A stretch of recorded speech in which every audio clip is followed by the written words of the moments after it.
সময় 12-1 ক্যালেন্ডার। তোমার জন্মদিন কবে? তুমি কোন মাসের কোন তারিখে জন্মগ্রহণ করেছো? তোমার বন্ধুদের জানাও।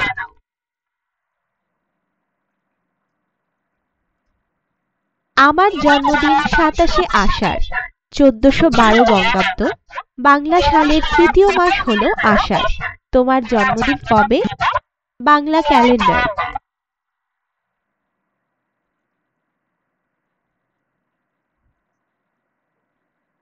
ডান পাশের বাংলা ক্যালেন্ডারটি নিয়ে আলোচনা করি। 1. বাংলা ক্যালেন্ডারে এক বছরে কতদিন? 2. কোন মাসে কয়টি দিন রয়েছে? চলো ক্যালেন্ডারে খুঁজে পাওয়া বিষয়গুলো নিয়ে সহপাঠীদের সাথে আলোচনা করি।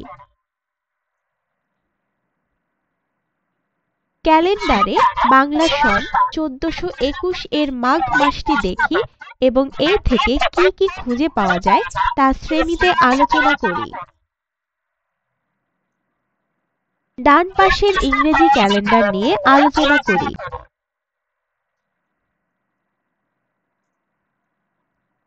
1. ইংরেজি ক্যালেন্ডারে এক বছরে কত দিন? 2. প্রতি মাসে কয়টি দিন রয়েছে? বাংলা ক্যালেন্ডারের সাথে ইংরেজি ক্যালেন্ডারের মিল এবং অমিল কি? চলো ক্যালেন্ডারে খুঁজে পাওয়া বিষয়গুলো সহপাঠীদের সাথে আলোচনা করি। তামিমের জন্মদিন 28 মে। তামিমের জন্মদিনের 8 দিন পরে তাসলিমার জন্মদিন হলে তাসলিমার জন্মদিন কবে? রেজার ধারণা, তামিমের জন্মদিনের 3 দিন পরে মে মাস শেষ হয়ে যাবে এবং জুন মাস শুরু হবে। যেহেতু 8-3 = 5, সেহেতু তাসলিমার জন্মদিন 5ই জুন। মিনার ধারণা, দিন যোগ করি। 28 + 8 = 36। যেহেতু মে মাসে 31 দিন রয়েছে, সেহেতু তাসলিমার জন্মদিন হবে 36 - 31 = 5ই জুন। 1. ইংরেজি বছর 2012 খ্রিস্টাব্দের এবং বাংলা 1418 থেকে 1419 বঙ্গাব্দের ক্যালেন্ডারটি খেয়াল করি এবং নিচের প্রশ্নগুলোর উত্তর দেই।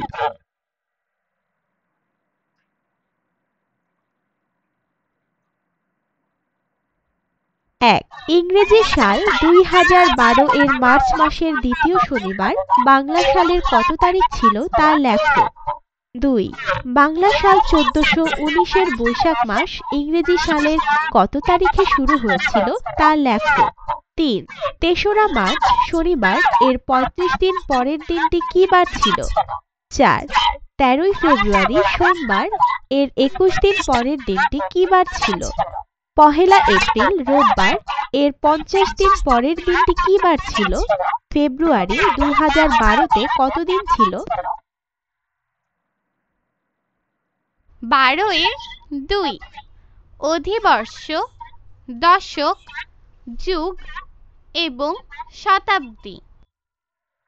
অধিবর্ষ হলো এমন একটি বছর যে বছরে ক্যালেন্ডার বছরের সাথে ঋতু বছরের সমন্বয় স্থাপনের জন্য একদিন বেশি থাকে। 4 দ্বারা বিভাজ্য বছরকে অধিবর্ষ বলা হয়।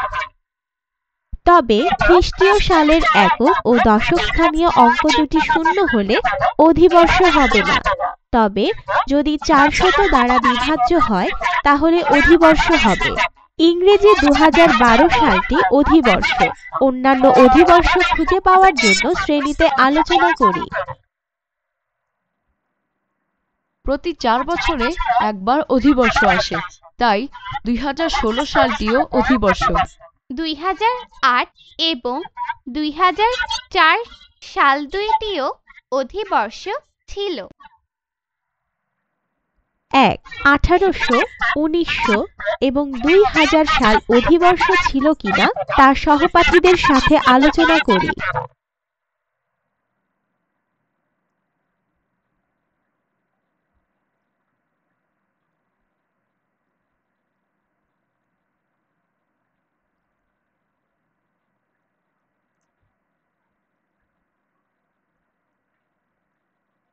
অধিবর্ষ নয়।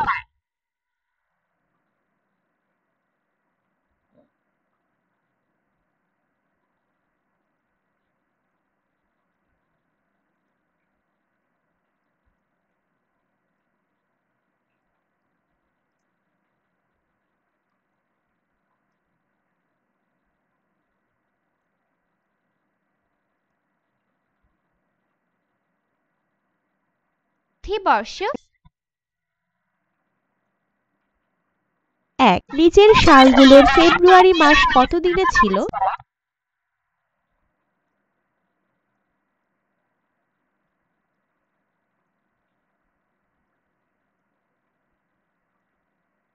ইংরেজি সাল 2014 এর 1 জানুয়ারি ছিল বুধবার। 1 জানুয়ারির 70 দিন পরের দিনটি কি বার ছিল?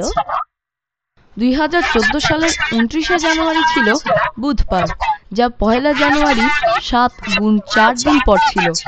তাই 1 জানুয়ারির 70 দিন পরের দিনটি 2. 2014 সালের 3রা মার্চ সপ্তাহের কি বার ছিল? উপরের প্রশ্নের ধারণাটি ব্যবহার করি। সাল গণনার কয়েক রকম উপায় আছে। ধারাবাহিক 10 বছরের সময়কাল হলো 1 দশক। ধারাবাহিক 12 বছরের সময়কাল হলো 1 যুগ। ধারাবাহিক 100 বছরের সময়কাল হলো 1 শতাব্দী। প্রথম শতাব্দী শুরু হয়েছিল 1 সালে, যা 2000 বছরেরও আগের কথা। আমরা বর্তমানে 21 শতাব্দীতে রয়েছি, যা 2001 সালে শুরু হয়েছে। 1600 এবং 1701 সালে কোন শতাব্দী ছিল? 16 শতক শুরু হয়েছিল 1501 সালে। সুতরাং 1600 সালটি। নিচের প্রতিটি সাল কোন কোন শতাব্দীর? 12-3 সময়ের রূপান্তর। উদাহরণ 1, সেকেন্ডে রূপান্তর করি। সমাধান।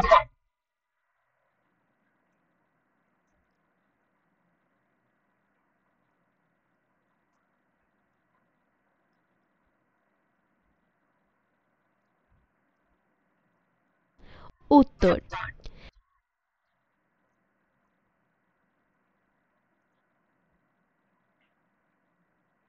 নিচের প্রশ্নগুলোর উত্তর দাও। ধরি 1 মাস সমান 30 দিন। 1. 5 মাসকে ঘন্টায় রূপান্তর করো। 2 বছরকে ঘন্টায় রূপান্তর করো। 3. 12 বছর 5 মাসকে দিনে রূপান্তর করো। 4. 1 লাখ মিনিটকে মাস, দিন, ঘন্টা এবং মিনিটে প্রকাশ করো। 5. 10,000 সেকেন্ডকে ঘন্টা, মিনিট এবং সেকেন্ডে প্রকাশ করো। 12-4 24 ঘন্টা সময়সূচি। 24 ঘন্টা সময়সূচিতে রাত 12টার পর থেকে পরদিন রাত 12টা পর্যন্ত 24 ঘন্টা সময়কে একদিন ধরা হয়, যা 24টি ঘন্টায় বিভক্ত। 24 ঘন্টা সময়সূচিতে ঘন্টা ও মিনিটকে 2 অঙ্কে প্রকাশ করা হয় এবং ঘন্টা ও মিনিটের মাঝে কোলন ব্যবহার করা হয়। আমরা কোন সময় কোন কাজ করি তা শ্রেণীকক্ষে সহপাঠীদের সাথে আলোচনা করি, যেমন ঘুম থেকে ওঠা, খেতে যাওয়া, ঘুমাতে যাওয়া ইত্যাদি 24 ঘন্টা সময়সূচিতে প্রকাশ করি। আমি প্রতিদিন সকাল 7টায় উঠি এবং রাত 10:30-এ ঘুমাতে যাই। গতকাল আমি 1:15-তে দুপুরের খাবার এবং 8:40-এ রাতের খাবার খেয়েছি। নিচের ছকটিতে 24 ঘন্টা এবং 12 ঘন্টা সময়সূচির পরস্পর রূপান্তর দেখানো হয়েছে। 24 ঘন্টা সময়, 12 ঘন্টা সময়, পূর্বাহ্ন, অপরাহ্ন।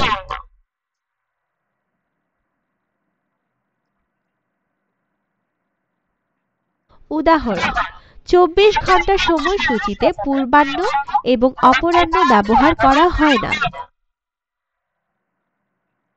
নিচের 12 ঘন্টা সময়সূচিতে লেখার সময়কে 24 ঘন্টা সময়সূচিতে প্রকাশ করি।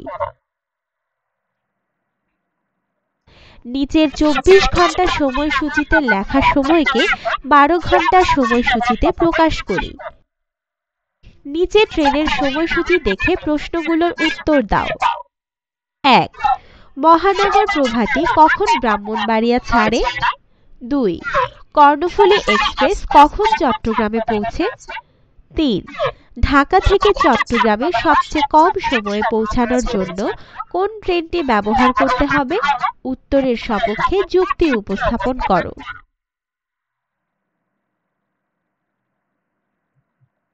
অনুশীলনী 12। 1. নিচের মাসগুলোর দিন সংখ্যা লেখো।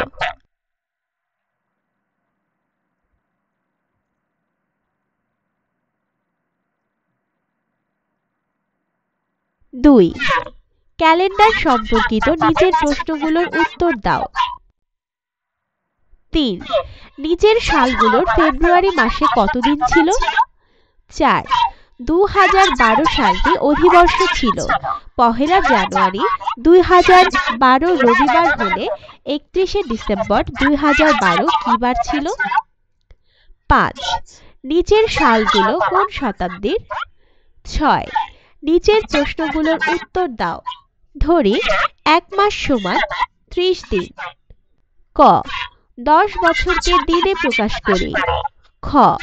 1000 ঘন্টাকে মাস, দিন এবং ঘন্টায় প্রকাশ করি।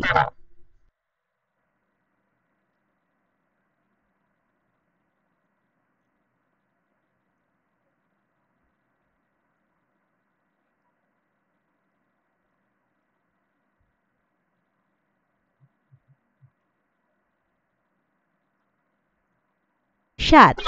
নিচের 12 ঘন্টা সময়সূচিতে লেখা সময়কে 24 ঘন্টা সময়সূচিতে প্রকাশ করো। 8. নিচের 24 ঘন্টা সময়সূচিতে লেখা সময়কে 12 ঘন্টা সময়সূচিতে প্রকাশ করো। 9.